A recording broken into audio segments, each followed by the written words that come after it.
Looks like I'll probably be. Oh, we're already We're done. on. Yeah. Oopsies. Well, hello everybody. We jumped the gun anyway.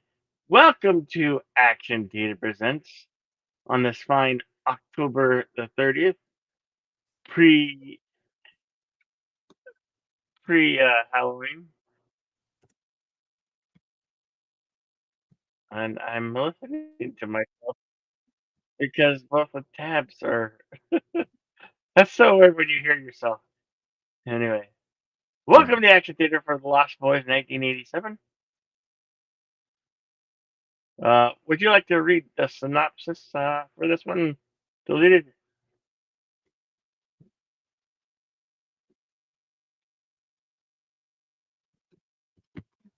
Uh, I do not currently have a synopsis up and running.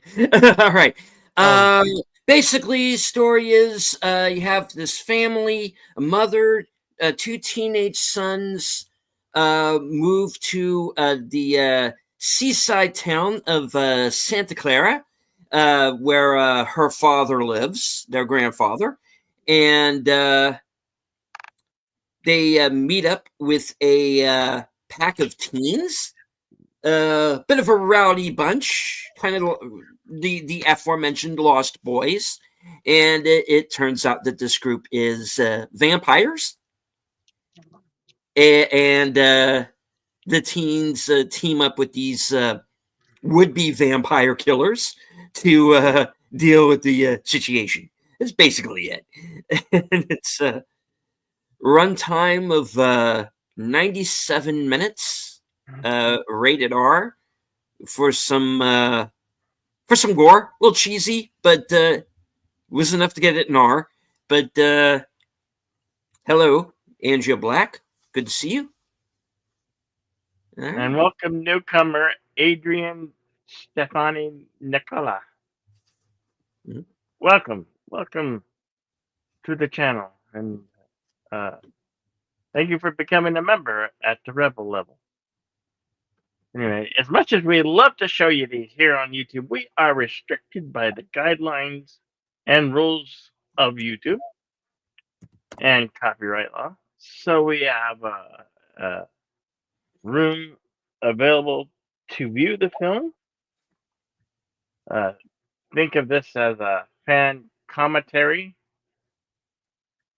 This came out the summer of 1987, July 31st. I had just finished the 8th grade and was getting ready for my freshman year of high school. This movie brings back lots of memories. So, if you haven't seen it, buckle up. It's pretty much of a roller coaster ride, and it's back when vampires were super cool, right? Mhm. Uh, anyway, if you want to head over to the screening room right there, you can join us, and we'll start this thing, shall we?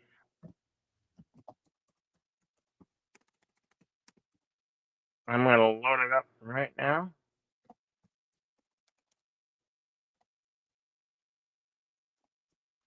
Anything you'd like to add about the film, Deleted? All right. Well, we have a cast kind of at the beginning of their careers. We have, of course, Jason Patrick, Jamie Gertz, the two Coreys, Corey Haim and Corey Feldman. Yeah.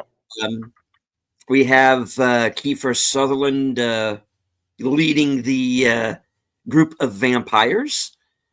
We've got a few old pros on hand. Of course, Diane Wiest, Edward Herman, Bernard Hughes. We're going to be pointing out a few other familiar faces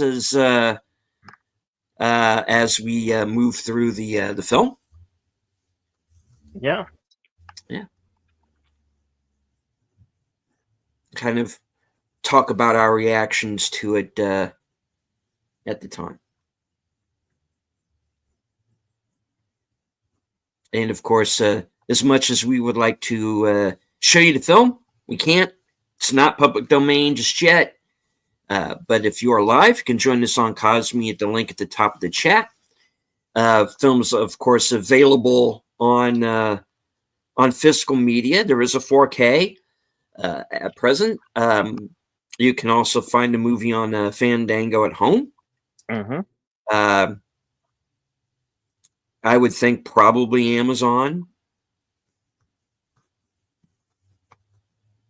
Yeah, you on if you get it at Fandango at home, you can get it in a bundle with Interview with a Vampire and Queen of the Damned. Hmm. And a lot of those movies, since it is closer to Halloween, are on sale right now. So if you can't find it on DVD or Blu-ray, it's always a good alternative. But we do support physical media here, so yeah, have go grab it if you guys missed the show. Anyway, we're gonna kick the tires and light the fires right now, and start this thing.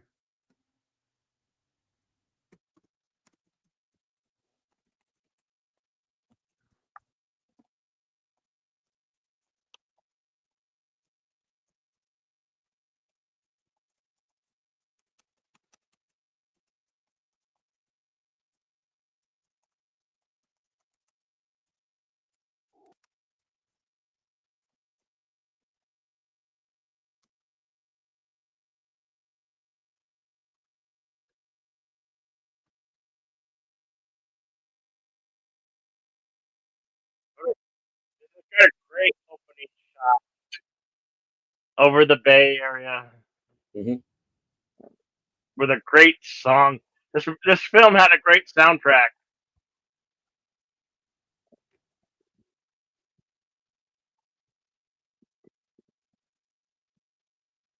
Warner Brothers presenting The Lost Boys, produced by Richard Donner and directed by Joel Schumacher.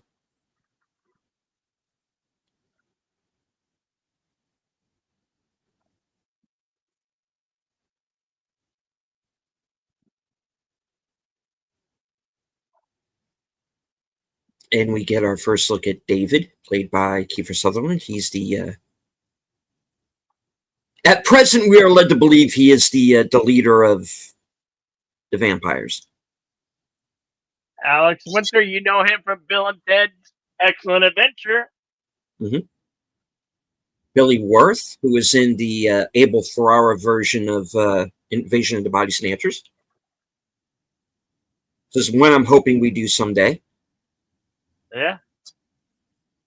And the other blonde actor, the guy in the middle there, is named Brooke McCarter. I believe he was a musician as well. He's kind of mostly known for this. Sadly, he passed away a few years ago.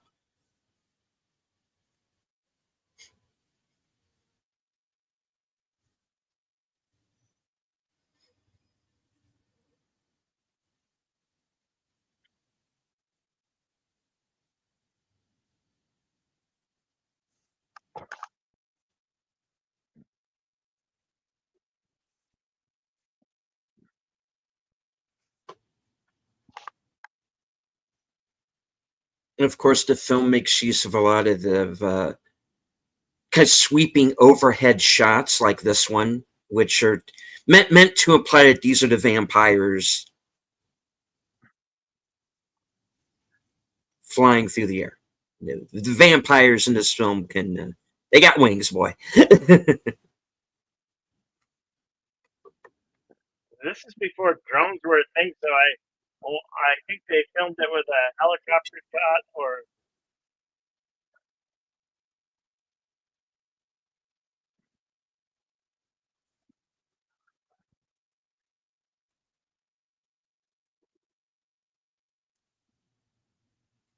maybe in the scrolls we'll find out how they did film that shot because those shots are really super cool.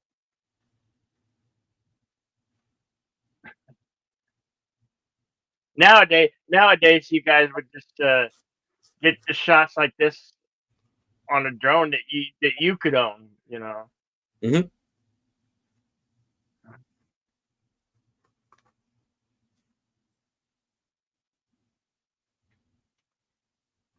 Of course, making fun of the mother because of the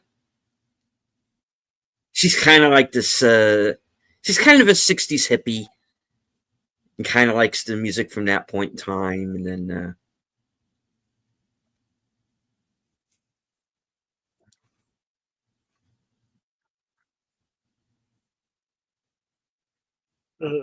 Welcome to Santa Carla. I keep saying Clara, it's Carla. Murder, Murder capital of the world. And then, of course, we drop into the Echo and the Bunnymen version of The Doors' People Are Strange. Sadly, if you still go to the Bay Area, you can probably still see people dressed like this. I'm kidding. I'm kidding. Mhm. Okay, what she was doing with the rap was totally gross. But this is a pretty damn cool Yeah. boardwalk town. Yes, rather oddly, these freaky-looking people are not our villains. they're people who are unfortunately kind of. We're about to find out that this boardwalk has basically just been one long kind of smorgasbord for these vampires.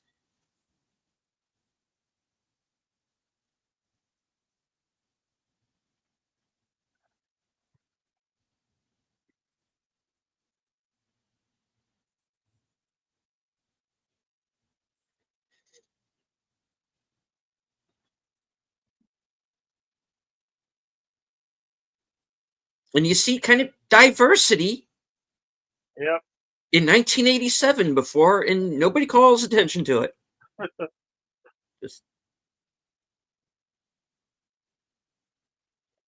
as you see here, the director of photography here is a fellow named Michael Chapman, and he went on to get Oscar nominated for The Fugitive.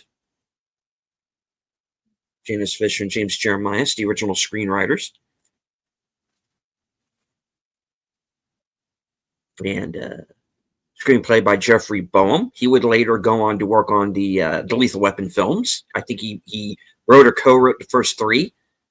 He also adapted the Dead Zone as well. Very popular screenwriter at the time.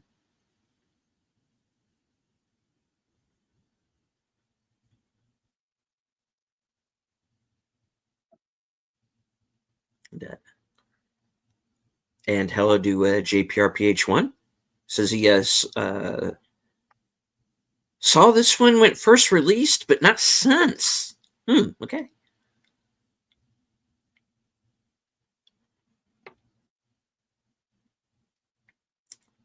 Of course, Bernard Hughes here's grandpa.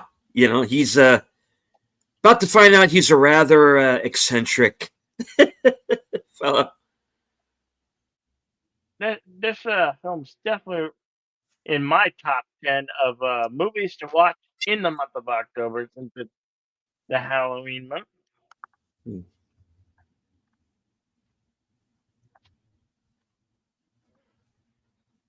And a great cult classic vampire film.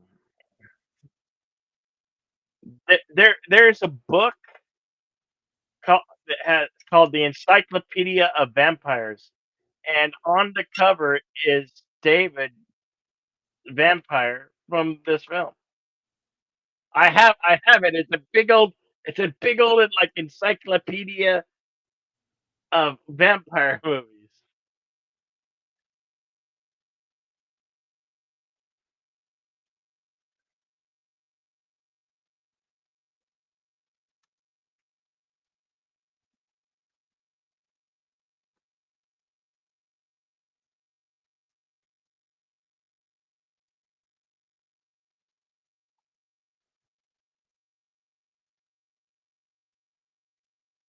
Grandpa's got a hobby of Yeah.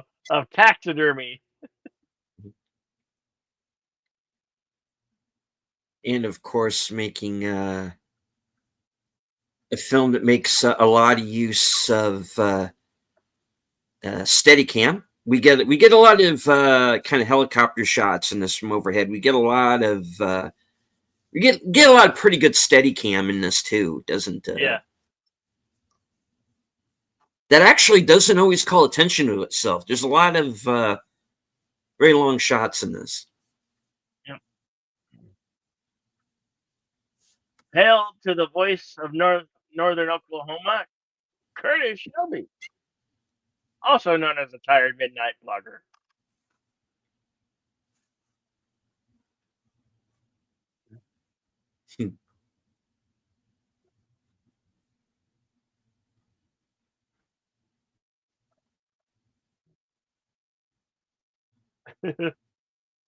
Don't tear off Grandpa's label on the TV, guys. Yeah, that would it would just rip that right in half if it did that. And I, as a kid, yeah, I would be one of those so tempted to tear it off. That's one of my not only one of my favorite lines from this movie, but one of my all-time favorite lines from any movie. You know, have a have a TV guide. You don't need a TV. And of course, here's Mr. Oiled Up and Shirtless himself.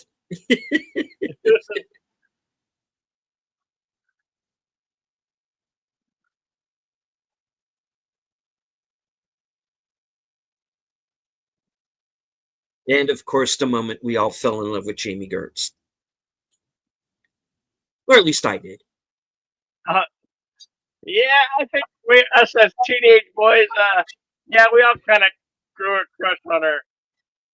Curtis, you can back us up on that, right?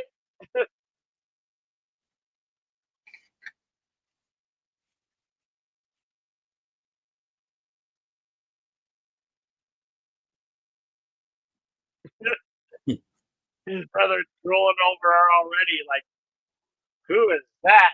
She's fine, fine, fine.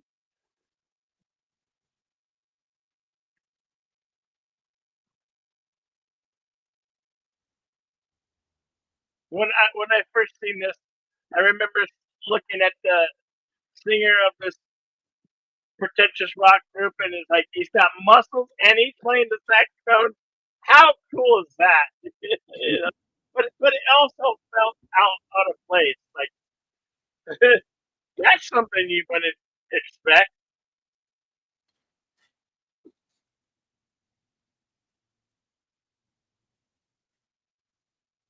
Of course, you have our characters kind of getting to lay the land here. You know, kind of, and of course, there's the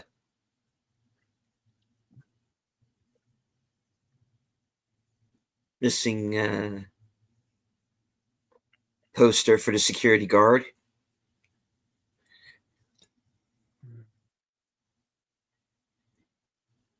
And Edward Herman, of course, is Max, who runs the video store.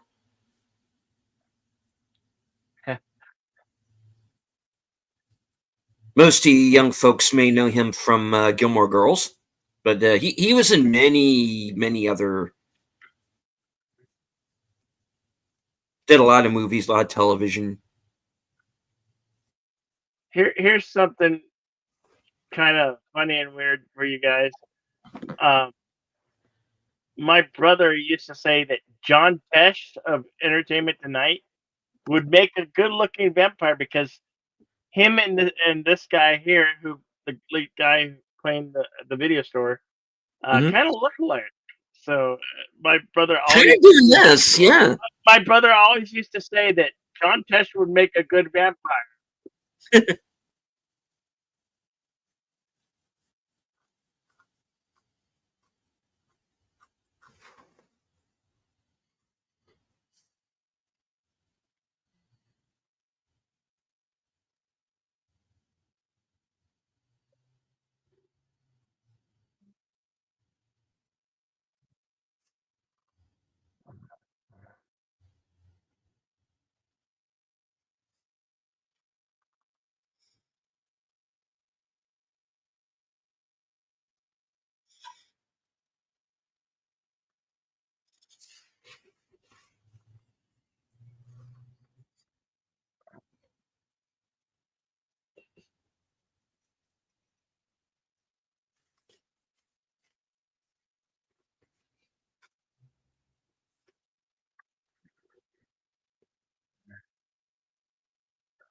And of course, Sam finds The comic book the store. comic book store. And back when this eight era of comic books was like almost the golden, still the golden age of comic books. Mhm. I remember in the 80s, comic books at that point in time were really cool, and they had great stories, great artwork.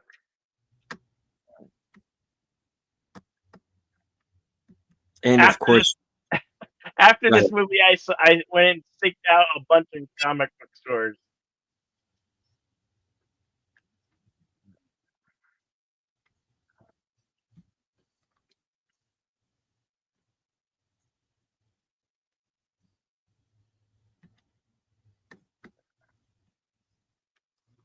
And of course, we What? get introduced to Edgar and Alan Frog, the Frog brothers, who are played by, of course, as you know, Corey Feldman, who, of course, you know from that was, of course, The Goonies. He did a lot of other movies with Corey Haim. Which Friday the 13th was he in? The final chapter, Final part Chapter? 4. Yeah, part 4. And Gremlins. Jameson Newlander, who actually went on to do the straight to video sequels that focused on the Frog Brothers, and we have actually seen him on Western cinema because he's in Bone Tomahawk as well. Mhm.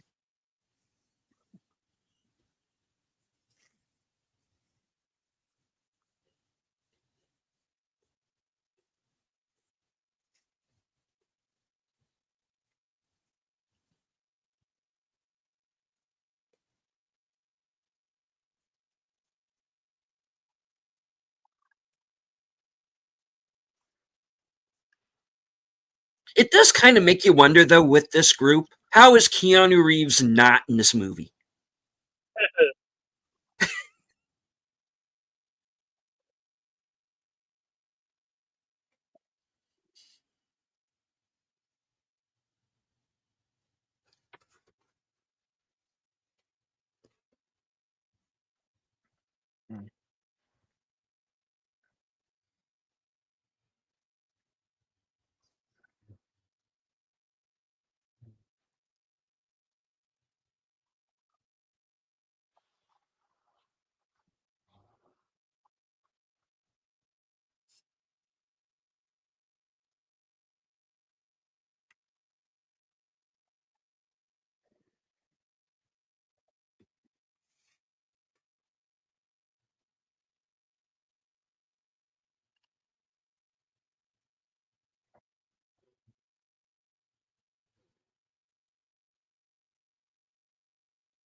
Is that supposed to be a Ford Fairlane? I think.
Pretty cool place if you're a Martian or a vampire.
back when movie. This is also back when movie soundtracks help sell the movie. I mean, just let's listen to the songs they've been playing already in this film. It was a very successful soundtrack.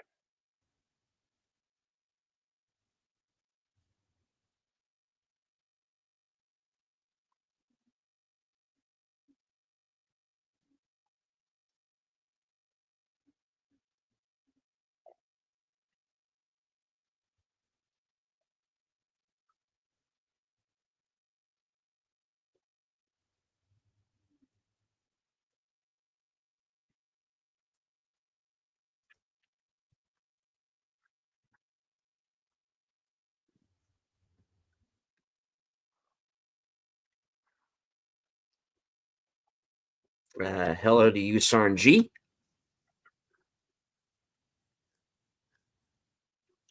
No, that's all right. It's quite all right. Yeah, we understand. Everybody's got their schedule.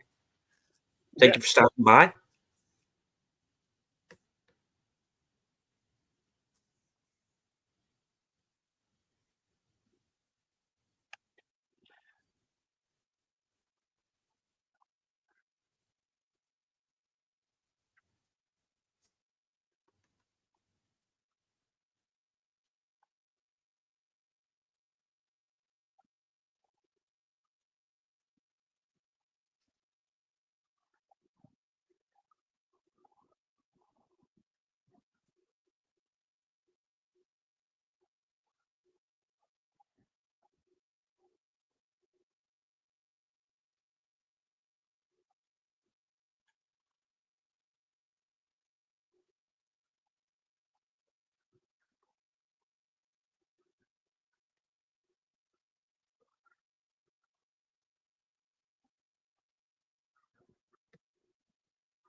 I hear you, Curtis. Yeah, great soundtrack.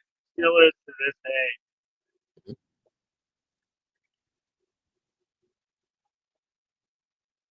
And this is Lost in the Shadows by Lou Graham.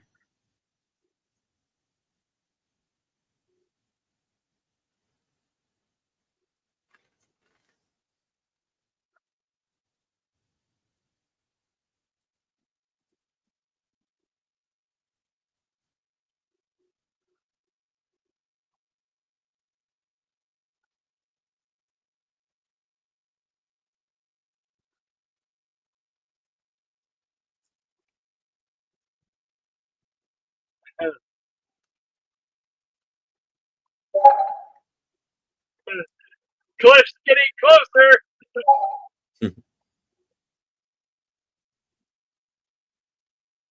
Wow, that was pretty darn close.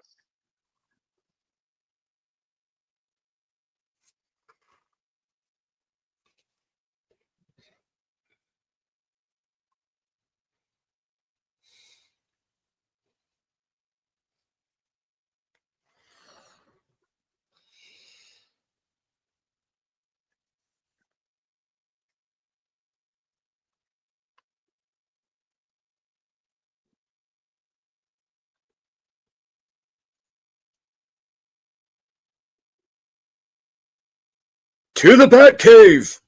No, no, seriously, like literally a bat cave. Yeah,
there's only one thing.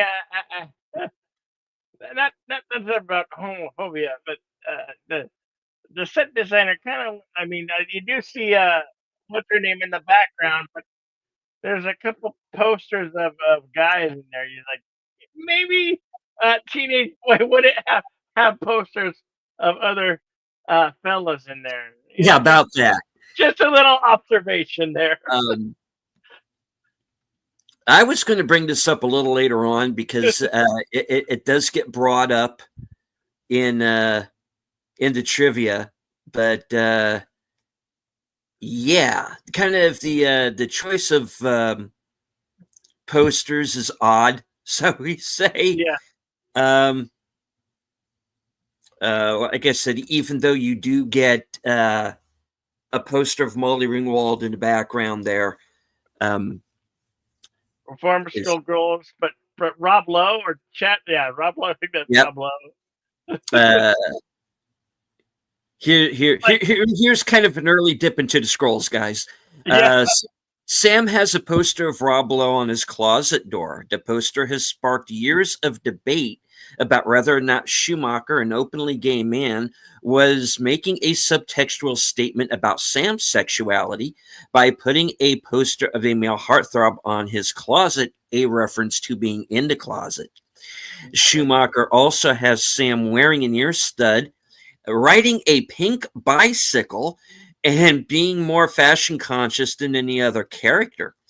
On the DVD commentary, Joel Schumacher says that he chose Rob Lowe as the pinup because he had recently directed him in St. Elmo's Fire. So, kind of make of it as you will, folks. yeah.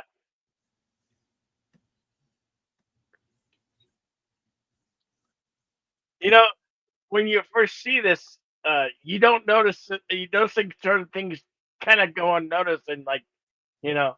But now, Yeah, years later, you think of what was the set designer thinking when they put that poster on the wall? Like, yeah. It's it.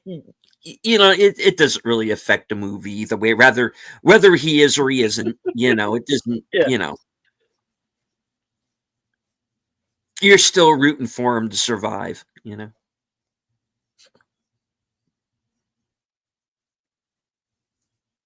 I love how the vampires are playing tricks on him. You're eating worms, you're eating rice and maggots. Love the monsters poster in the background there, Mhm. and this wine bottle, so cool.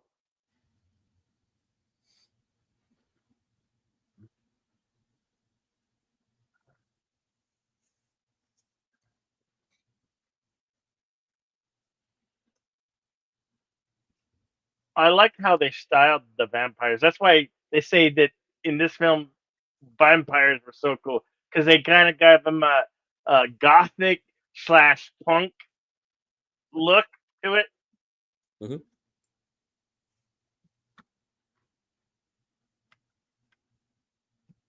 One of us, one of us.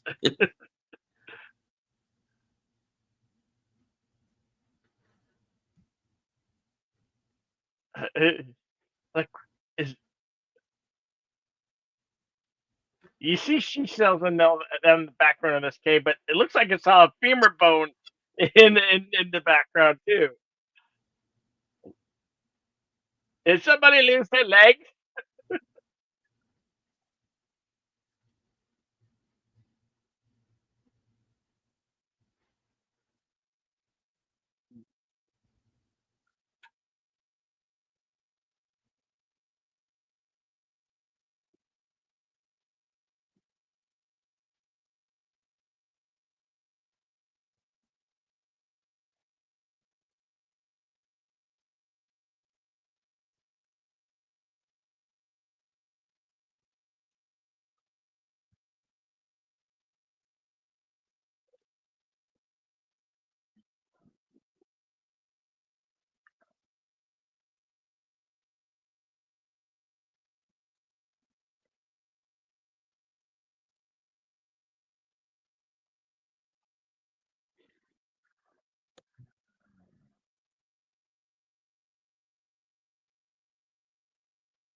I believe this bridge still stands today, but it's just not as high as it is depicted in the film.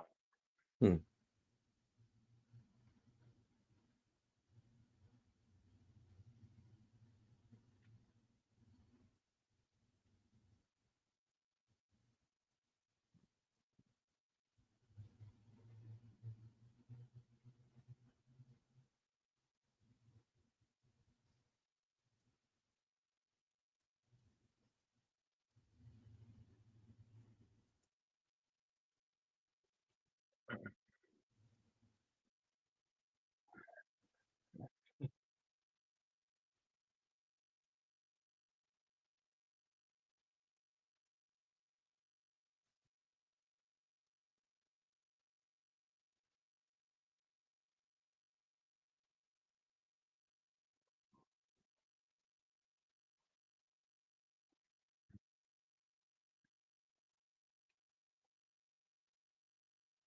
Of course, the infamous train stunt, which was probably like, two shots melded together. And as we said, this bridge is not as high up as they're making it look.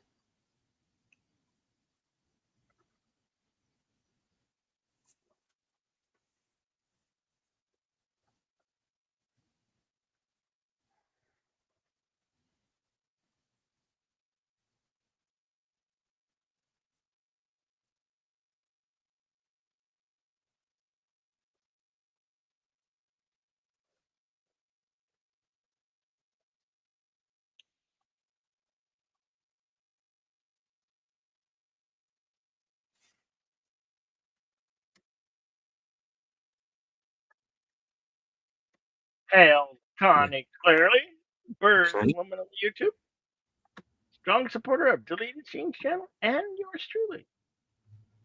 Good to see you here.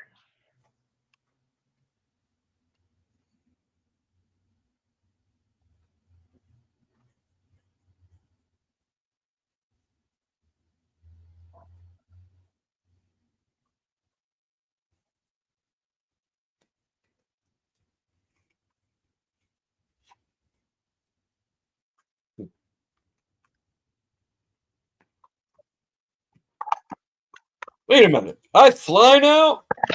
I fly now.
Isn't that not the coolest dog? Yeah. I think it, I think that the dogs are a mix between a Malamute, Alaskan Malamute, and a Husky. But don't quote me on that. I don't know this really, but it's a really cool looking dog.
Hakiba.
He always had red bread.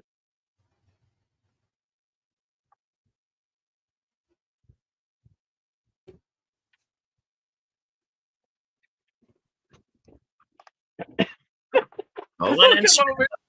He'll come over and do it for you. yeah.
Hail to Sergenta Granata. Hello, glad you're here.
Now, okay, I'm going to kind of go into spoilers here a little bit, guys.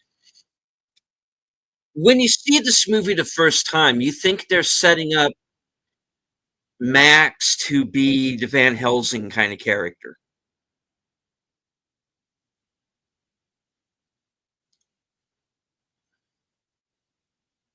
But that's going to go a little sideways.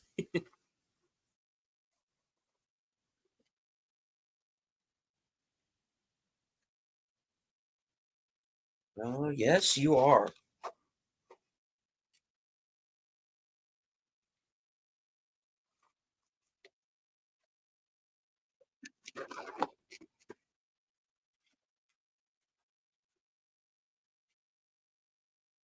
Yeah, the Solar Babies sequel is weird.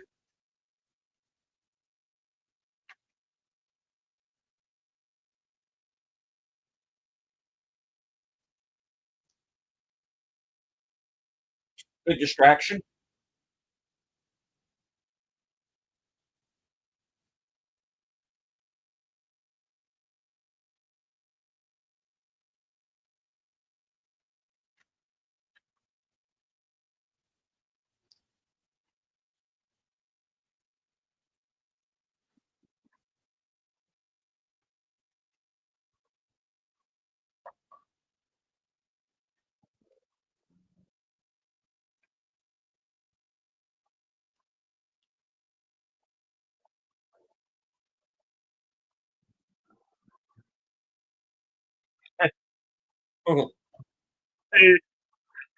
Curtis cracking me up. Yep, he got paid to kiss her. Well, here's something else that's really going to bake your noodle there, Curtis. Uh, and kind of dipping into the scrolls a little bit one more time. He was the one who actually suggested casting her. Yeah,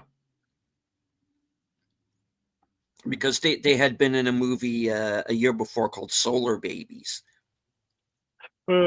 which was this kind of post-apocalyptic skater movie. It was kind of not bad, but kind of cheesy, a little weird. Kind of went straight to video. But It's got notorious for being a horrible movie. Like Razzie worthy the whole film.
yeah.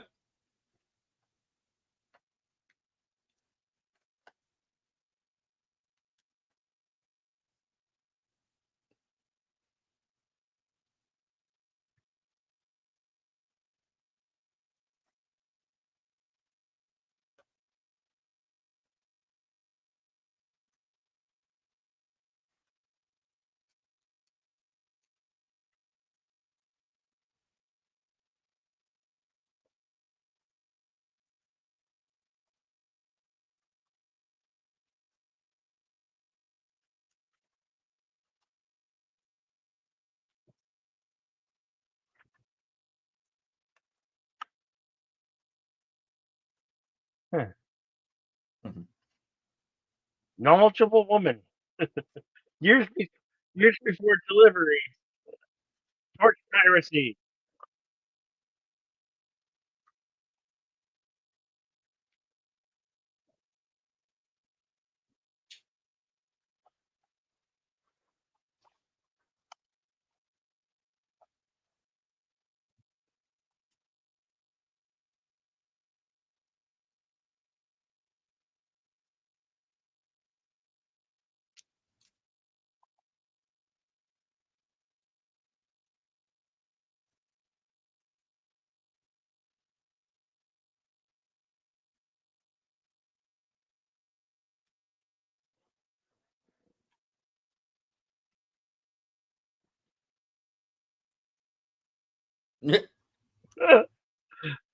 Kill your brother. Feel better.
Mm.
Ribbit.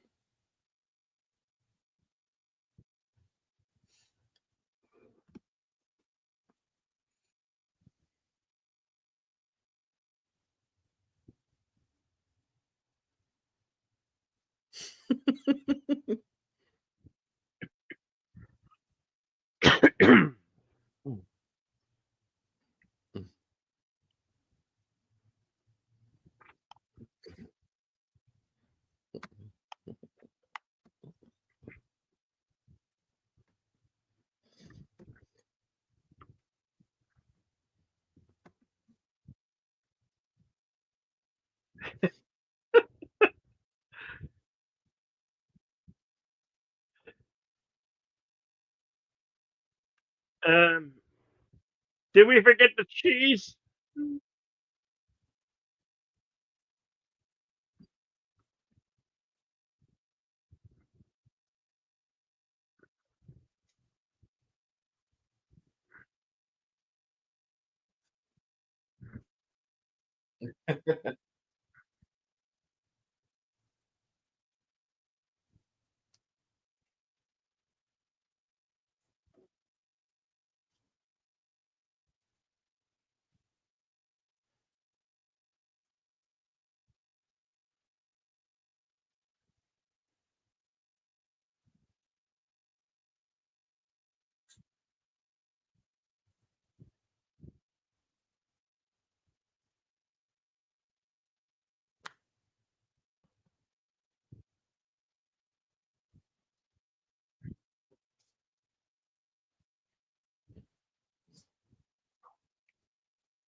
I've always been of the mind that this is probably the scene that gets the movie the R rating.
Trailer shot.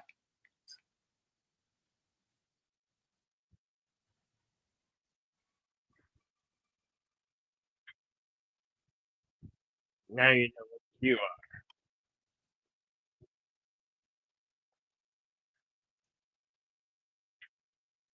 And you'll Forever always eat 17, oatmeal. forever 18.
First state.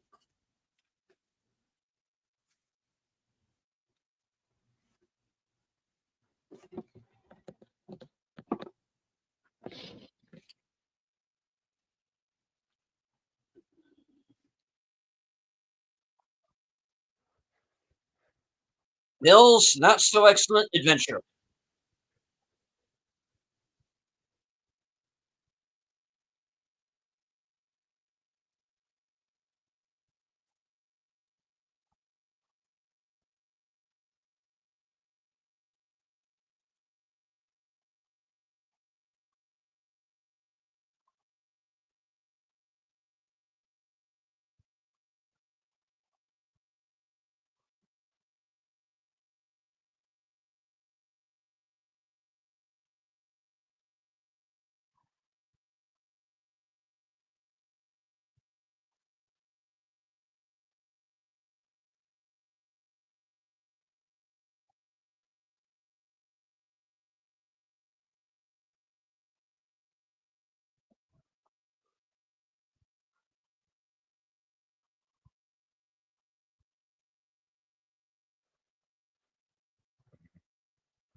Put in the face of the enemy.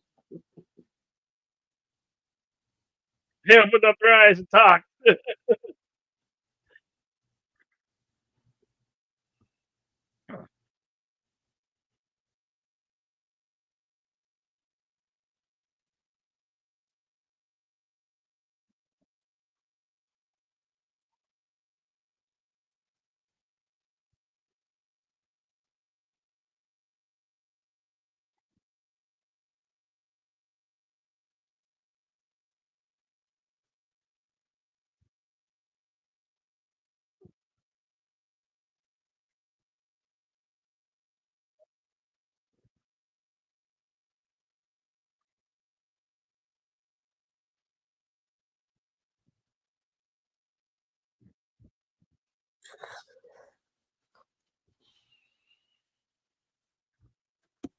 Do.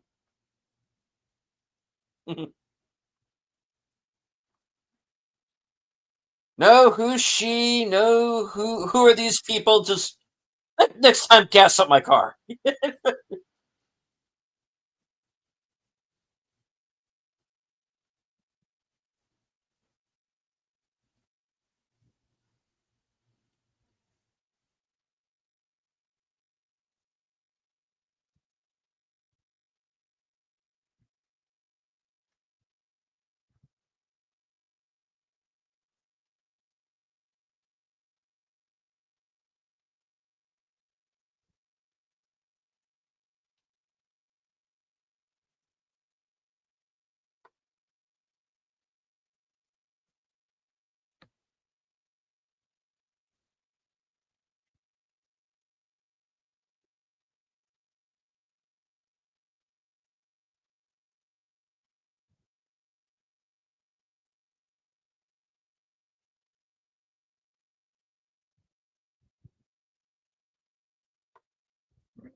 Mm,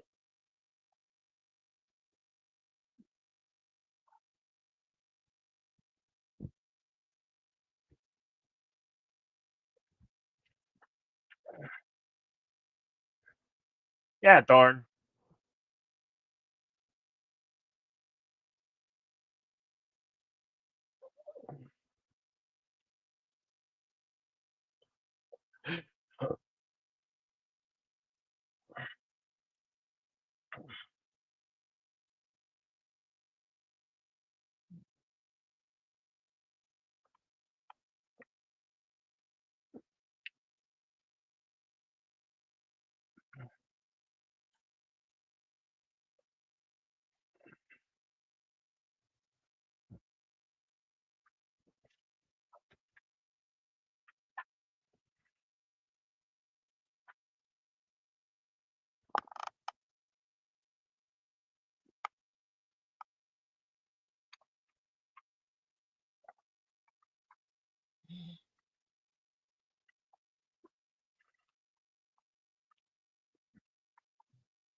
Somebody call a plumber.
The attack of any monster.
If I invite a vampire into your house, you silly boy, renders you powerless.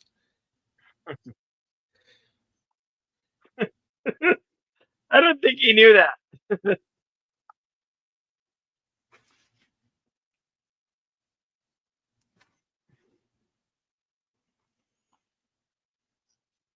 Yeah, Lucy, because naming you Mina would have been too obvious.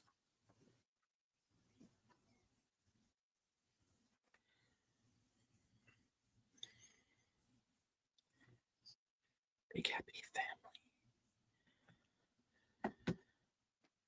family. Remember. Fucking Brady Bunch.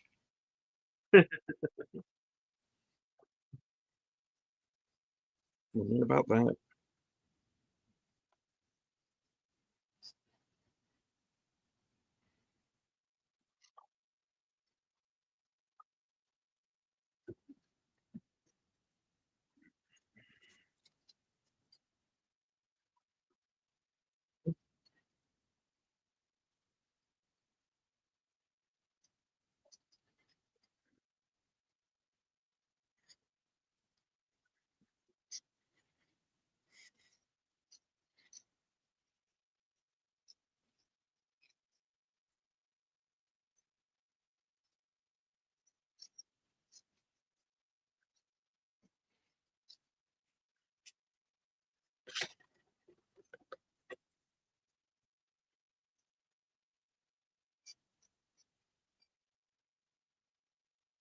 And Grandpa Rescue.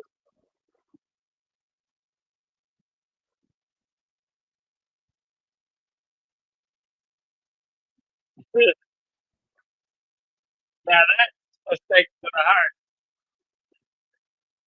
I definitely think he got the point.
It's not Carla and never cut stomach.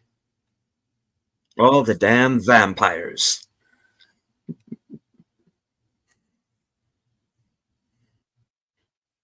Cut.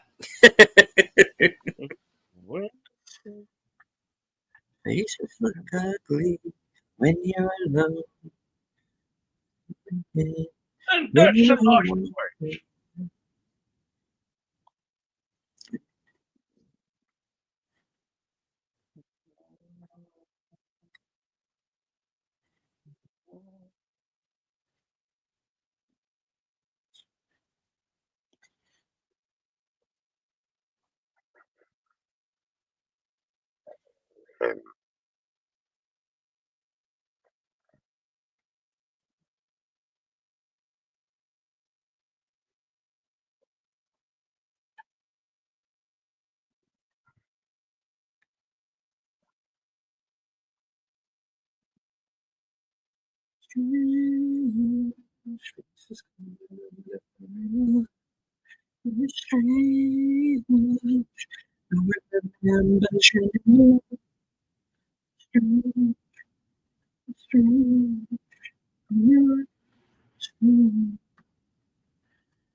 All right. And I hate to talk over Roger Daltrey here, who closes us out with Don't Let the Sun Go Down on Me, which is Yeah. perfect.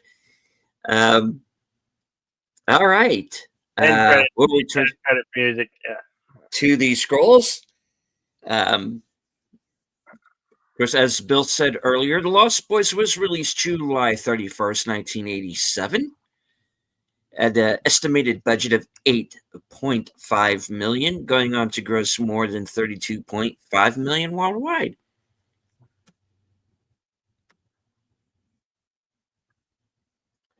Was nominated at the Saturn Awards for Best Makeup, Costumes, Supporting Actor for Bernard Hughes,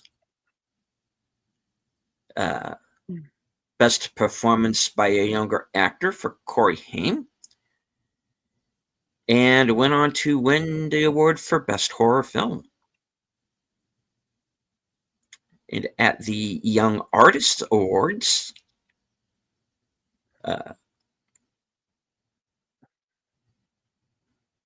Corey Feldman won the Best Young Actor in a Horror Motion Picture. Corey Haim was nominated for Best Young Male Superstar in Motion Pictures. And the film won the Teenage Favorite Horror Drama Motion Picture.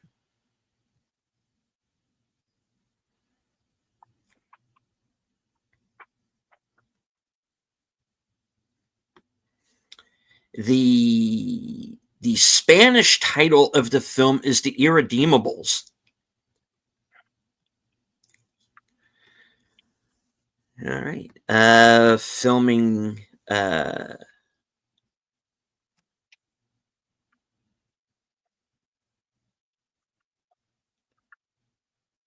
filming began on June 2nd, 1986, and ended June 23rd, 1986, after 3 weeks or 21 days of filming. They shot this fast, folks. They shot this like it was a TV movie. All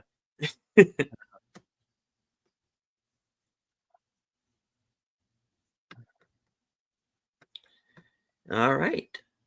Filming locations included the Cliffs Marine Land of the Pacific, 6610 Palos Verdes Drive, South Rancho Palos Verdes, California, for the Vampire Cave entrance.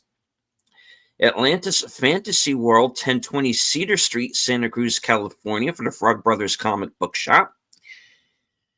17 Municipal Wharf, Suite D, Santa Cruz, California, which was Max's video store. The Pogo Nip Clubhouse, 333 Golf Club Drive, Santa Cruz, which is Grandpa's house. Iron Horse Trailhead, I-5 Exit 170, Magic Mountain Parkway, Valencia, California, for the Railroad Trestle. 526 Seabright Avenue, Santa Cruz. Whale snout protruding from the building, opening credits. 49 Municipal Wharf, Suite B, Santa Cruz, which was Max and Lucy's dinner date. Santa Cruz Beach Boardwalk, 400 Beach Street, Santa Cruz, for the boardwalk scenes. Stage 12, the Warner Brothers Burbank Studios, 4000 Warner Boulevard, for the cave interiors. And Stage 15 for the interiors of Grandpa's house for the final battle.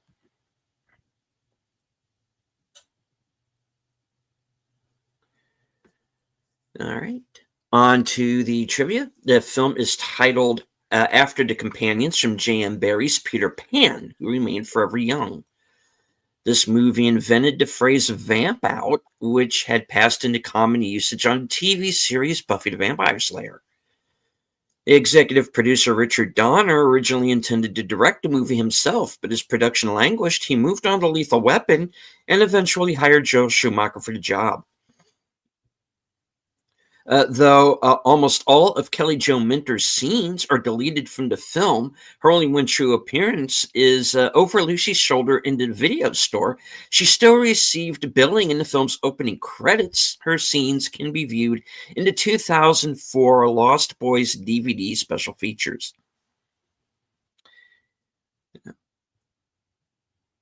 After Richard Donner passed on directing, Mary Lambert was brought in, but left due to creative differences. The names of the Frog brothers, Edgar and Allan, are of course a reference to Edgar Allan Poe, the well-known writer of horror fiction.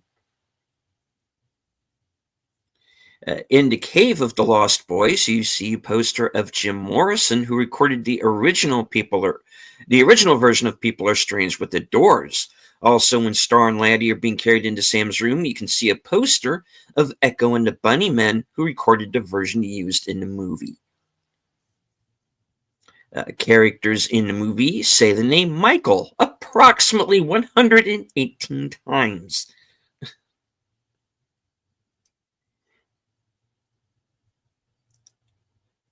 In the documentary Blood-Sucking Cinema, Corey Haim said that all of the blood had glitter in it to give it a shimmering effect and was slimier than other fake blood.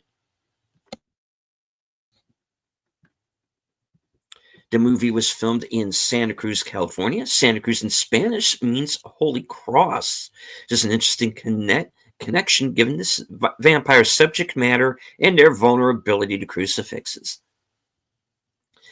In the opening sequence, there's a random crowd shot that includes an older man in the distance with thick glasses wearing a gothic-looking hooded black robe.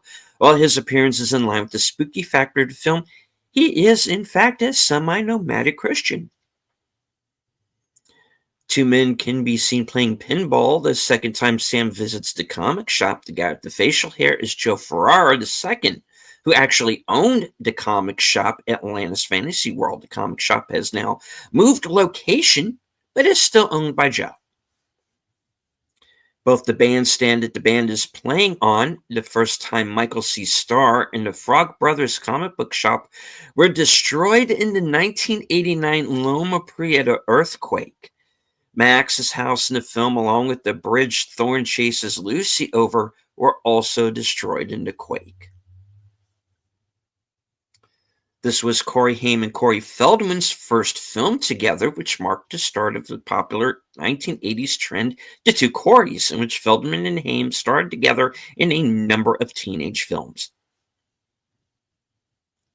In Lethal Weapon, when Murtaugh and Riggs are walking down the street discussing how Murtaugh owes Hunsaker, a movie theater's marquee displays The Lost Boys, this year's hit. Richard Donner directed that film and produced this one. Both were released in the same year. In Max's video store, you can see a single copy of The Goonies, which also starred Corey Feldman.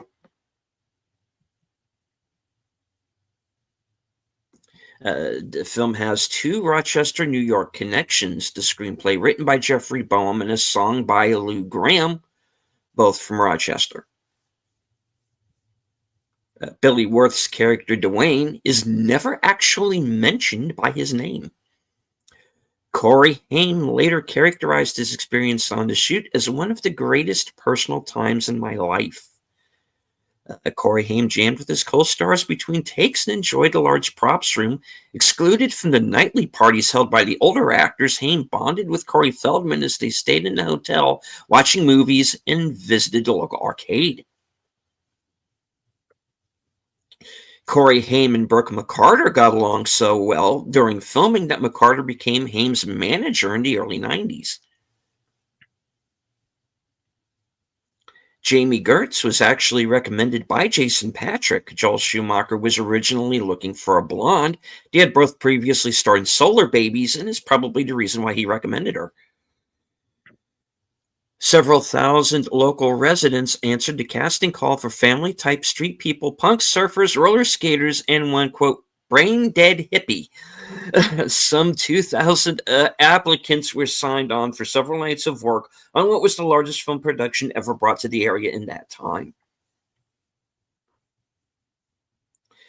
Kiefer Sutherland was originally reluctant to star in the film until he heard that Joel Schumacher had lined up NXS and Jimmy Barnes to sing some of the songs on the soundtrack.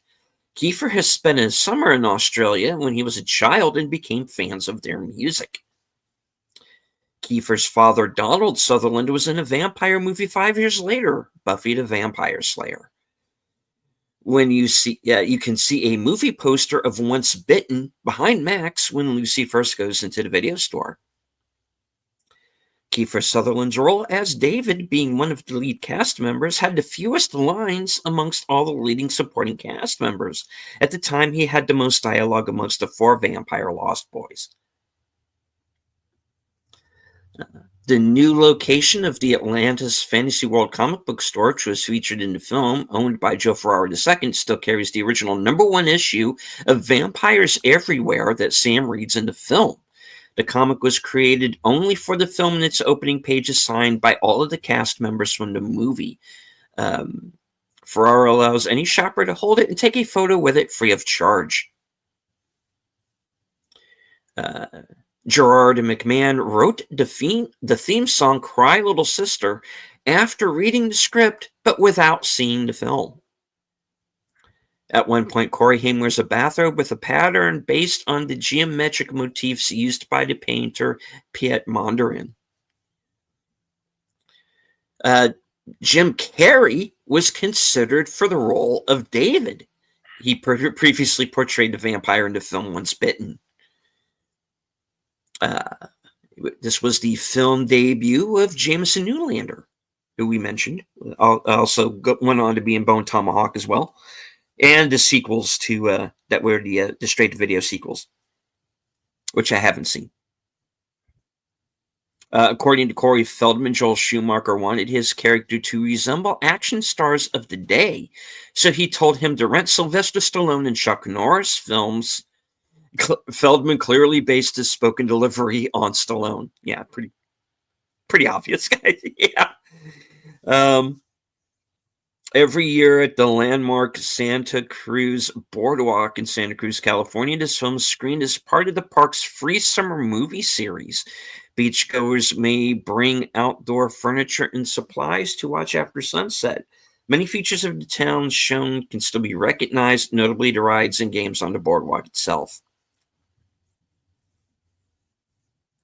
Though this was their first movie together, both Corey's auditioned for the part of Mouth in the Goonies, with Corey Feldman ultimately getting the part. Corey Feldman and Kiefer Sutherland were in Stand By Me. Ben Stiller auditioned for a part, and Fred Gwynne was considered for the part of Max. According to the writers, the character named Lucy was chosen to reflect Lucy Ostenra in Bram Stoker's Dracula.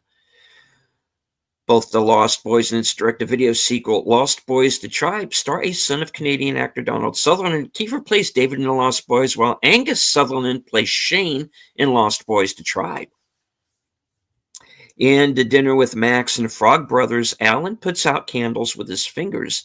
Nobody told Jameson Newlander that he had to wet his fingers first, and he ended up getting burned. In later takes, he dipped his hands in a basin of water before putting out the candles. Jameson Newlander lived in Beverly Hills at the time of filming. On their day off, he and Corey Haim cycled from Jameson's house to the beach. They had to call Jameson's parents to come and pick them up afterward because it had gotten dark.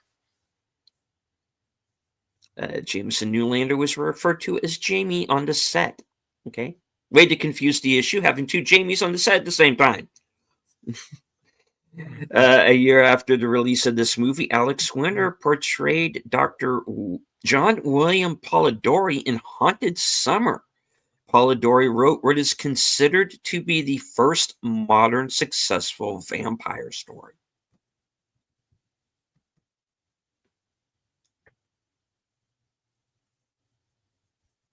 Grandpa's car is a 1957 Ford Fairlane 500. You're right, Bill. 500 Skyliner retractable hardtop 51A. He also has a 1942 International Harvester M2 for 1 ton. The Fairlane's hardtop roof folds and retracts into the trunk. The center of the trunk has a raised well that originally contained a set of 4 Ford-branded pieces of luggage precisely sized for the well. The Emerson's truck is a 1968 Toyota Land Cruiser FJ55. Michael's motorbike is a Honda XL 250S. Corey Feldman almost wasn't in the movie. At the time, Corey struggled with drug abuse at a young age and showed up to work coming down from a cocaine binge.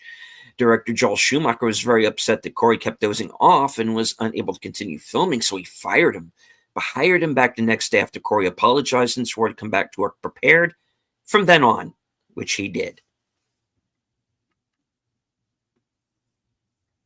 When Max is introduced at the video store, a copy of The Goonies can be seen in the background, which is also a Richard Donner film that stars Corey Feldman. We said that already, okay? Director Joel Schumacher stated that he initially envisioned Star as a waifish blonde before Jamie Gertz was cast in the role.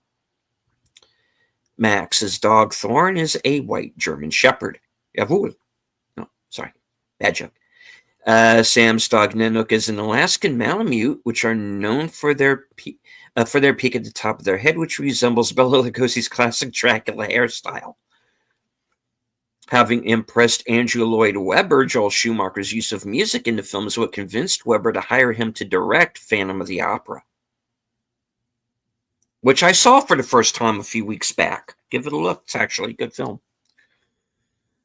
Santa Cruz, standing in for the fictional town of Santa Carla, was once plagued with the reputation of being the murder capital of the world because of a series of very brutal murders by 3 different, very disturbed men in the early 1970s.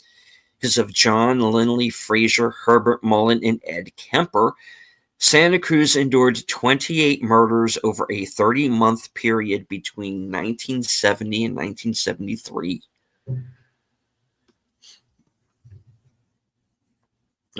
As has been noted, the murder capital of the world slogan seen on the back of a billboard was in reference to Santa Cruz having had one mass murderer quickly followed by 2 simultaneous serial killers in the early 1970s. The actual nickname itself became associated forever with Santa Cruz due to a contemporary Reader's Digest article about modern murders which branded the town. The front of the billboard in the film was a copy of a mural in Santa Cruz located on the wall of Upper Crust Pizza, virtually the first thing you'd see coming into town on the coast road from San Francisco.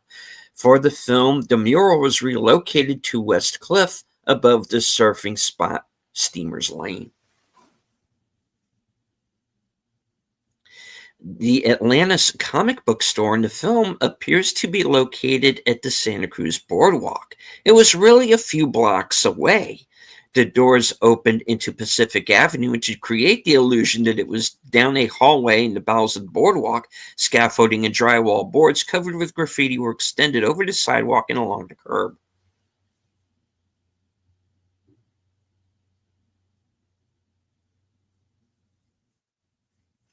This is the second film that Corey Feldman starred in with Kiefer Sutherland, where Feldman was the hero and Sutherland the villain.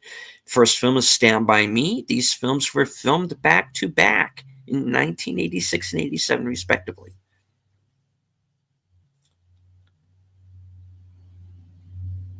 When asked why he did the film, director Joel Schumacher simply said, "Vampires are hot. They're the only erotic monsters. Frankenstein is not hot."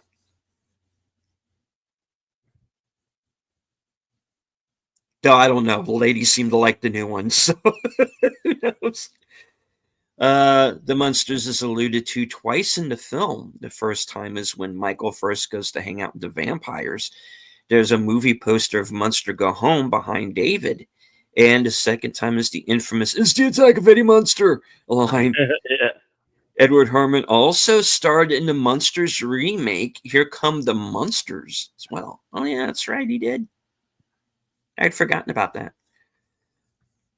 Makeup department head V. Neal suggested that makeup artist Greg Canham would be the excellent choice to design the vampire prosthetics. Canham knew the genre well and was known for working on many of the practical VFX FX horror films of the 1980s.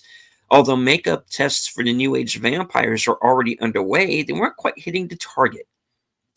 There was another makeup they were waiting on too from Steve Johnson, which was very elaborate, recalled Canham. It was so cool. but it was very monstrous and not really what Joel was looking for. For the Lost Boys, Schumacher wanted something a little more sleek and simple.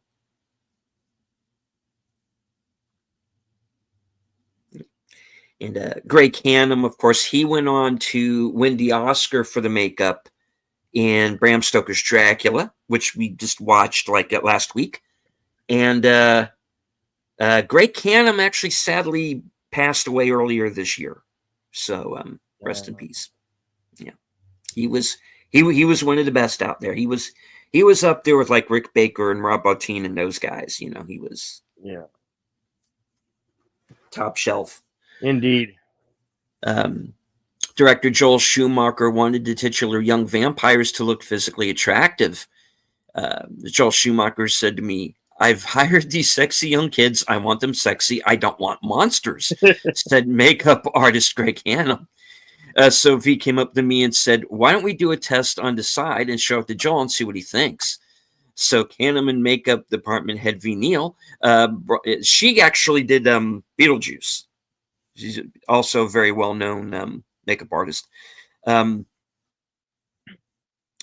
in actor Brooke McCarter to test the waters. Joel wanted the vampires to be very stylized and streamlined, remembered Canham. "At first, I did much bigger prosthetics, more than what's in the film, the larger forehead and a longer face and chin," and showed it to Joel. He liked it, but thought it was too much. Even though the test wasn't perfect, Canham was getting closer to director Joel Schumacher's vision. The original design inspiration for the 80s vampire we know and love today was none other than an old and faded photograph that makeup artist Greg Canham had kept from the past. Canham stated, "I had a newspaper clipping from years before it was faded. As a blonde tennis player, good looking with a really good bone structure, it was faded to the point to where it had those kind of shapes on the forehead and bumps on the cheeks and everything." Canham based the initial makeups on this reference, and the tests proved successful. I did a nice subtle one for Kiefer Sutherland and flew to England and came back, and I did a makeup test on him that Monday. Joel Schumacher really liked it but wanted more, which made sense. So I ended up using that piece on Jason Patric for the end scene and did a more stylized piece for Kiefer. They go quite a bit into the prosthetics here, guys. Bear with me. The first step of the process was to take live casts of the actors, starting with Kiefer Sutherland. Makeup artist Canham stated, "I did the live cast with his eyes open, which I learned from Dick Smith. Don't do that at home. I would never do it now. It's too easy to find yourself in a lawsuit. and Alginate isn't as good as it used to be." But I got it down really good at the time. As Canham was planning the makeup, he knew he would have to work around the beard they had established for Kiefer's look. I wanted the lenses to really stand out. I wanted to do a super subtle demonic makeup and change the bone structure around the forehead, especially down to the nose. Kiefer had a pixie nose at the time, so I brought it down to his nose to try and make his nose look a little more full. With the addition of subtle cheek pieces and careful blending, Canham finalized the final David makeup. And said, "I had to make sure they were blended, no hard edges. It was so important to get that sloped into the skin." Greg was then able to use this makeup as a template for the rest of the vampire gang. The vampire prosthetics were manufactured in foam latex, the best method at the time for coloration. We used Pax paint on foam latex because that's all we had, explained Canham. I sculpted all the prosthetics and even ran all the foam in the beginning. Then Gilbert A. Moscow started running the pieces when I had to go on set or do other things. Aside from emphasizing the facial contours, the eyes became one of the most important elements of the finished look. I designed contact lenses so they were kind of glowing with all the red around them, revealed Canham. I then designed the makeups around the lenses, knowing they would be the star of the show. Canham also designed and made custom vampire dentures for each actor to wear, which were understated and delicate compared to the large Dracula-esque fangs audiences were used to seeing. I really tried to make the teeth look like pearls, revealed Canham. For the application, I embedded a wire into the dentures so they would be super strong, and it was up in the gum area. Then the teeth would just come down and hooked onto the bottom of the actor's real teeth. In the end, the young and fairly unknown cast handled the prosthetic makeups amazingly, especially since for many of them it was their first time. Greg told SWSCA, I remember Kiefer Sutherland saying, don't tell them I'm only 17. They think I'm 18. When we started the film, he had all this baby fat, and I was like, oh God, how am I going to turn this into a vampire? But he was great. I did this live cast with his eyes open, and he had no problems with any of it. All of the actors were absolutely wonderful. Greg also recounted how shocked he was with the professionalism of child actor Chance Michael Corbett, who plays Laddie, since wearing lenses and prosthetics can be difficult to deal with at such a young age. You never know what a kid's going to do. He was an absolute trooper in those lenses. They're huge, hard lenses, but he put up with them, and we never had a problem.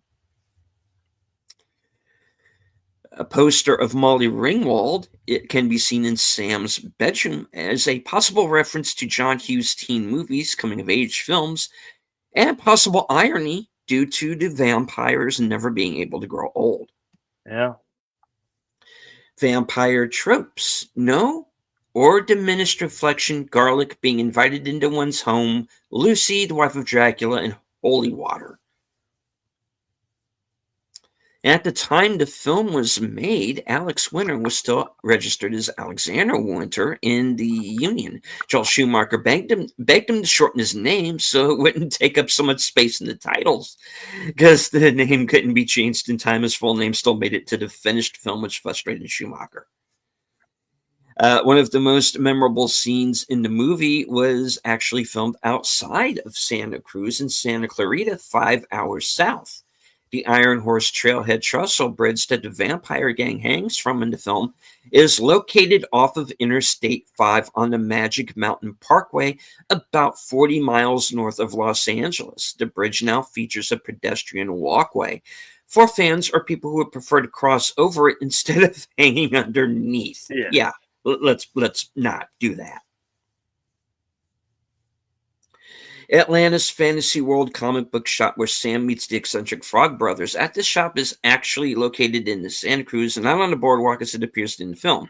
A fixture in Santa Cruz for more than 40 years, Atlanta's Fantasy World relocated to the Loma Prieta, located after the Loma Prieta earthquake of 1989 and destroyed the original shop. The shop owner, Joe Ferrara, who appeared as an extra in the film, storms the store at its Cedar Street location.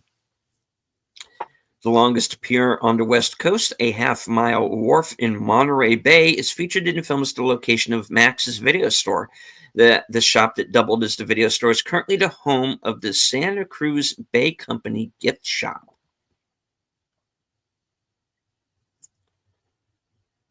All right. Due to his past fantasy novels and horror short stories, Craig Shaw Gardner was given a copy of the script and asked to write a novelization to accompany the film's release. At the time, Gardner was, like the Frog Brothers, managing a comic book store as well as writing. The novelization was released in paperback by Berkeley Publishing and is 220 pages long. It includes several scenes later dropped from the film, such as Michael working as a trash collector for money to buy his leather jacket. It expands the role of the opposing gang to surf Yahtzees, who are seen as nameless victims of the vampires in the film. And it also includes several tidbits of vampire lore, such as not being able to cross running water and salt sticking to their forms. Tim Capello, as the oiled-up saxophone player on the dock, made a name for himself by playing in the touring band of Tina Turner during her spectacular comeback tours in the mid-1980s. 2 years before he did this film, he also appeared in Turner's video for One of the Living, one of the 2 songs she recorded for the movie Mad Max Beyond Thunderdome. At the comic book store, Sam mentions to the Frog Brothers that they can't put the Superman 77s with the 200s because red kryptonite hasn't been discovered yet. They can't put the 98s with the 300s because Lori Lemaris hasn't been introduced. The film's executive producer, Richard Donner, directed Superman. Jason Patric wasn't keen on playing the role of Michael, as he didn't want to be a vampire in a vampire movie wearing fangs and flying around. It took several meetings with director Joel Schumacher, who eventually persuaded him to be the lead character. When Michael is offered rice, David says, "Don't you like rice? How can a billion Chinese people be wrong?" China's population exceeded a billion people in 1982 and 1987 when the film was released with a population of 1.084 billion. The cardboard standee display in the video stores for Kiss of the Spider Woman. The remake of which is currently flopping. Nobody's going to see it. Nobody liked the No. one when it was out either. The original. This is the second of two 1980s movies co-starring Bernard Hughes that achieved cult status. The first was Tron. Yay. According to director Joel Schumacher, MTV music videos educated a whole new generation to surreal images and non sequitur storytelling. A lot of things we did in a lot of things we did in this movie would have seemed too odd to people before MTV, and that gave us a lot of license to play with things. The effects of Michael's transition from human to half vampire play out as if he'd taken something or had a rather rowdy night out with the boys instead of a transformation into one of the children of the night. All right. This is where things get a little messy backstage, folks, and I'm going to read this. I'm going to read this as it's written. All right. Director Joel Schumacher physically assaulted Brooke McCarter, who played Paul, for not performing well enough. Schumacher said, "I was so frustrated, I just slapped him and pushed the door in front of him. I'd never done it in my life and never again. I'm ashamed of it. It's outrageous. He should have reported me. I should have been up on charges, but I've apologized many, many times." The fictional vampires comic that Edgar and Allan give Sam was illustrated by Chris Miller. According to Alex Winter, one of his favorite scenes in the film was the beach killing scene. Author James Jeremias took his inspiration for The Lost Boys from Peter Pan, but reimagined his script, which he wrote with his childhood friend Jan Fisher, as a vampire tale. This is why Jeremias' original script featured teen vampires. After they'd sold the script for $400,000 to a studio, producer Richard Donner asked screenwriter Jeffrey Boehm to lend the script a more mature adult twist.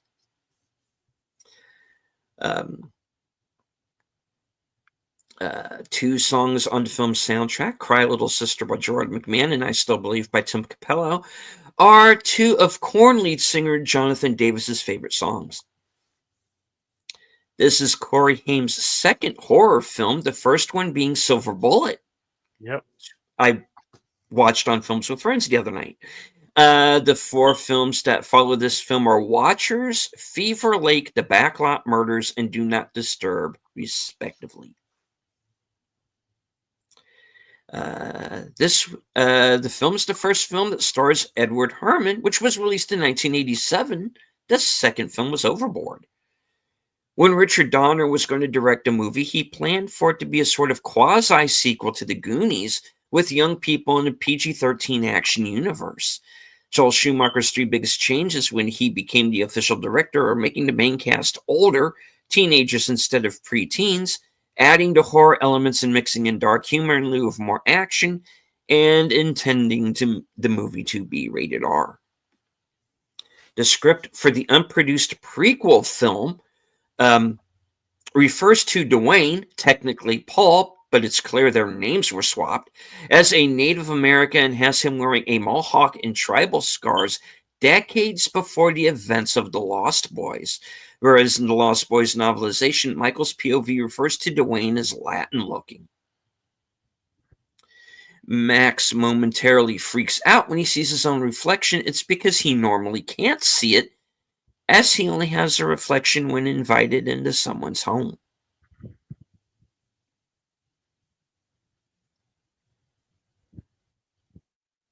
The film Delicious has a similar plot, featuring a group of youngsters who eat other people in the holiday town they live in. Mhm. Okay? The main inspiration creation of the concept that became the Vampire Slayer and later TV series mirrors the vampire's appearance, while the character of Stick resembles David. When Laddie's missing person report appears on a milk carton, his date of birth is given as 6/20/1976. Oh, I would have been 3. This is the same date of birth as the actor who portrays Laddie, Chance Michael Corby. Right on. VHS videotapes in Max's rental shop that Lucy ends up working in are decidedly all Warner Brothers releases, which was clearly deliberate, though not realistic for an actual video store, as The Lost Boys is a Warner Brothers production. The original screenplay, written by Jan Fisher and James Jeremias, was originally about a bunch of Goonie-type 5th to 6th grade kid vampires, with the Frog Brothers being, quote, chubby 8-year-old Cub Scouts, and Star being a boy instead of a love interest. The original inspiration came from James, who caught upon the notion that Peter Pan could fly, visited Wendy and her brothers at night, and never grew old. The simple notion that Peter Pan was a vampire was the genesis for the story.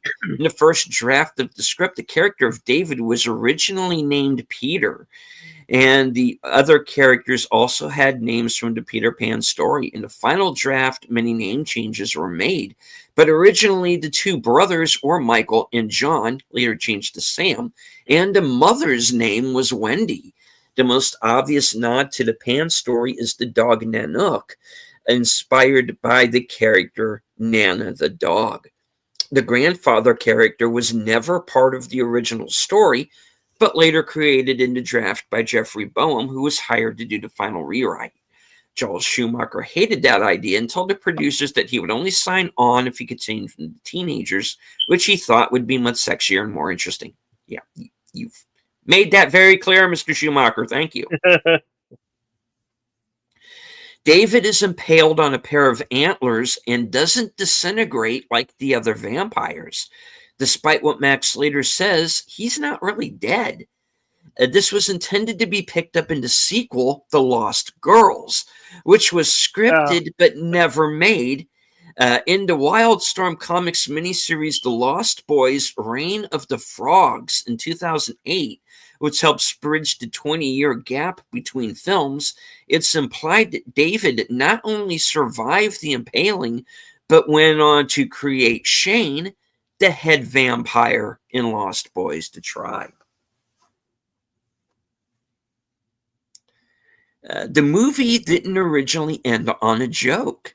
After the scene with Grandpa at the refrigerator, it was supposed to cut to the surviving Lost Boys regrouping in the sunken hotel. The last shot was of a mural on the wall made in the early 1900s with Max in it, looking exactly the same as he did today. All of this appeared in the early draft of the script, but was ultimately never filmed. Laddie is the missing boy briefly shown on the milk carton that Lucy picks up off the floor. He is not a relative of Star, just a boy the vampires picked up as a companion for her. Both of the 2 1987 movies about a family of vampires who lure a young man and make him into a half vampire before he is eventually cured, Near Dark and The Lost Boys, feature a son of Jason Miller in their casts. Joshua John Miller is in Near Dark, and his half-brother Jason Patrick is in The Lost Boys. The merry-go-round sequence foreshadows the order in which the Lost Boys die. Marco dies first, Paul second, Dwayne third, and David last. During the climax of the film, Edgar states that when a vampire bites it, it's never a pretty sight. Some yell and scream, some go quietly, some explode, some implode, but all will try to take you with them. All of the vampires follow these 4 deaths exactly.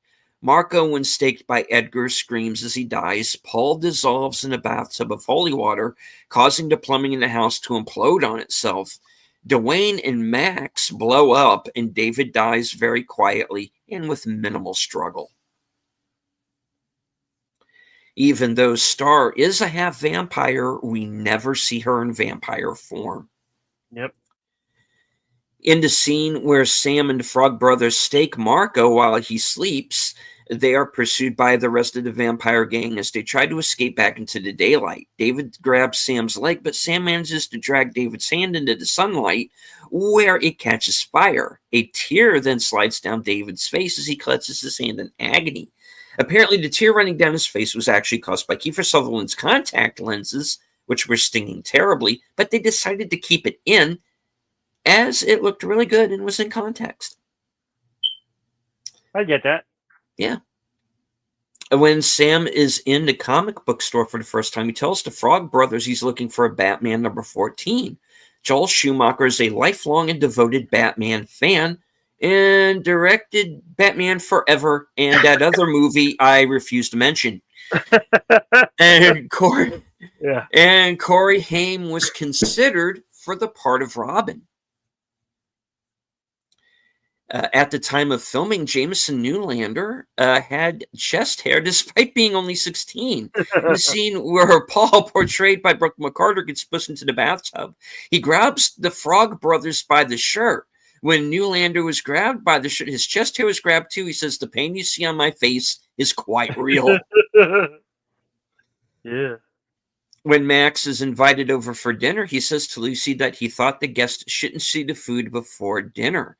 To which Lucy corrects him, saying that's the bride before a wedding. To which Max says he always gets the two mixed up, foreshadowing the ending when it's revealed that Max is the head vampire as he wanted Lucy for his bride. When Lucy goes to apologize to Max for leaving their date early, Sam reads a vampire comic that features a page dedicated to the danger of hellhounds, a special guard dog for vampires who sleep during the day. Not seconds later, Lucy almost gets eaten by Max's pet dog and guard dog Thorn, prompting Sam to save her. Grandpa shuts his office door when he sees Max in the house, and in a later scene has covered his car in large wooden stakes. Looking back on the project, Greg Canham is candid about the challenges he encountered working on the film, particularly his occasional clashes with director Joel Schumacher, but Canham admired Schumacher for his vision and reminisces fondly about the finished result. Joel was very happy with everything in the end, and that's all you can ask for. I think he's a great filmmaker, and he did an incredible directing job. In fact, as a subtle homage to the director, Canham actually designed one of the vampires to look like him. For Edward Herrmann's makeup, I used Joel as the model. V. Neal went to Daly's one day, and as she and Joel were looking at the footage of Ed, he asks her, "Am I crazy, or does Ed look like me?" So if you look closely, you can see Joel's face in that scene. Huh. According to director Schumacher, the scene in which Dwayne is electrocuted by the stereo after being shot with an arrow by Sam took 2 weeks to film. The entire shoot took only 3 weeks, and Dwayne's death scene lasts only 30 seconds on screen. Huh. Paul is the only vampire in the group who shows overt emotion, since in the novel he is the last of the group to be turned and still has human traits as he undergoes his transition. When the group eats Chinese food, David leaves his chopsticks sticking straight out of his and Michael's food. In Chinese and Japanese culture, it is offensive to give a meal with chopsticks sticking into it because it's like wishing death upon the recipient.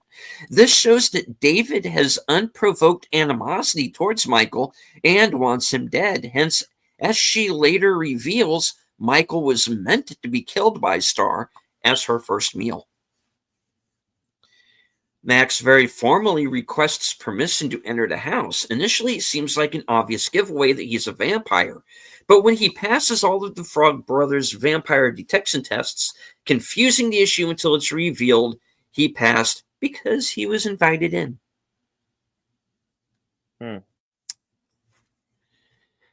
In The Lost Boys' Reign of Frogs, it is revealed that it was the widow Johnson who converted David. In a third origin story, Lost Boys to Beginning, a prequel by Eric Red and Joel Schumacher that never made it into production, David and his brothers were turned by Dracula himself, as Max is Vlad's older brother.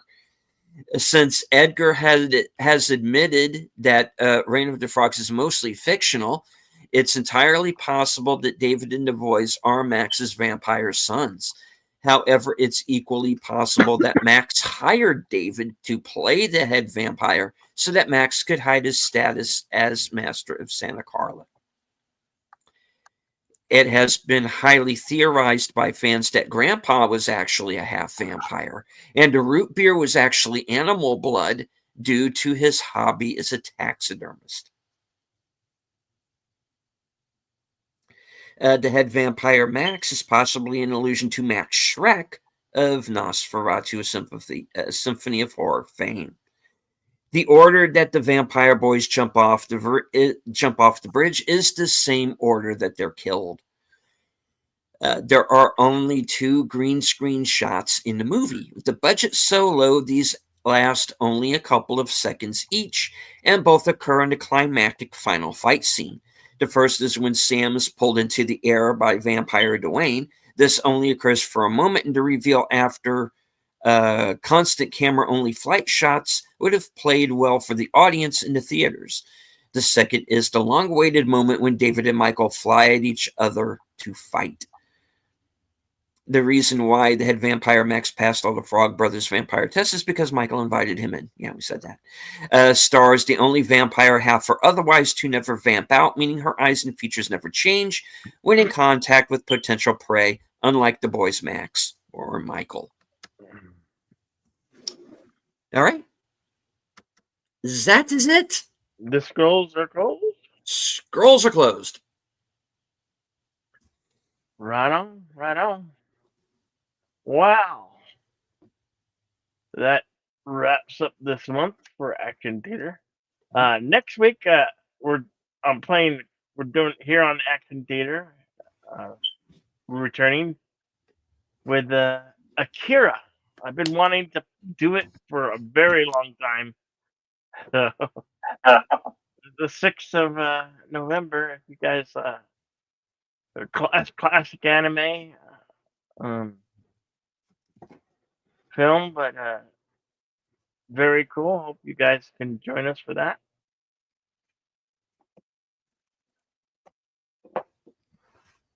And thank you all for being here. Curtis Shelbick, Connie Clary, JPRPH1, Andrea Black, newcomer Adrian Stefani Nicole. Thank you. As I always say, be excellent to each other. Party on. We'll see you in the next one.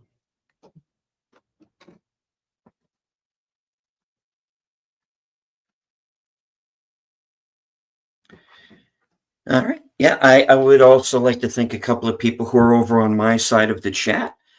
Sergeant Giratina, and also a new face who's joining us right here at the end, Matthew Lavagna.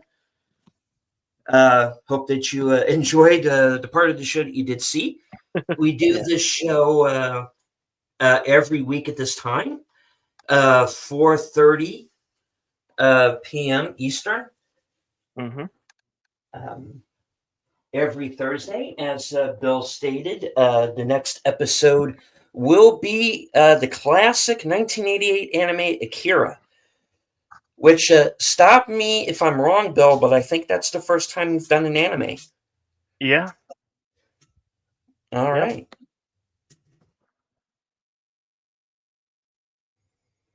All right. So I want to once again thank everybody who joined us. I know I don't know the final numbers, but I know at one point we had near 60 people watching at one time or another. So thank you all very much. I again want to thank everybody who joined us in the live chat, everyone who joined us on Cosme. If you're coming upon this broadcast at a later date, I want to once again stress that due to YouTube copyright guidelines, we couldn't air the film at live as much as we would like to, but we don't want anybody from Warner Brothers to vamp out and get us. So yeah, we had to we got to do it on Cosme, guys, because YouTube has different guidelines in different places, and in the U.S., unless the movie's in public domain, we can't air it. However, this movie is available currently on Fandango at home. From what I understand, at a lowered price for Halloween. So you can purchase it digitally. It is available on 4K. I understand the 4K looks pretty decent. So you can check it out that way as well. And as I always say at the end of every show, from HQ, our second home office in Arizona, and all points north, south, east, west, and beyond. Good night. Take care. Stay strong. Be safe and healthy. Maybe solar babies wasn't all that bad after all, because this is how we win.